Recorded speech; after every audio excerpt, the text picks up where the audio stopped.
to be sad break of the time. Look at the clock to exactly 8 o'clock. FM4. In the headlines this morning, Russia reports a wave of drone attacks, and military says it's seizing power in Kabul. Here's Astrid Nolte with the FM4 News. Thanks, Stuart. Russia says it's come under a wave of drone attacks from Ukraine, with several regions targeted. The authorities say most of the drones were shot down, but state media say an airport in the city of Peskov was hit. BBC's Steve Rosenberg has more. This was a mass drone attack targeting 6 Russian regions, including areas far from the Ukrainian border. The most significant attack appears to have been in Pskov, northwest Russia. There, the local airport was hit.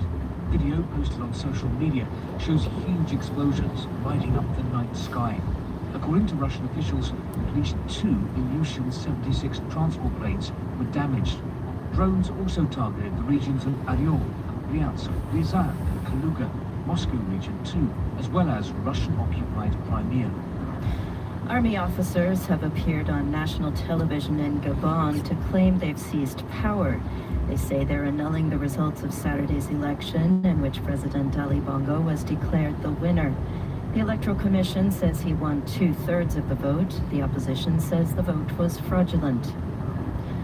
The U.S. state of Florida is bracing for the arrival of Hurricane Idalia, which is now forecast to be a Category 4 storm.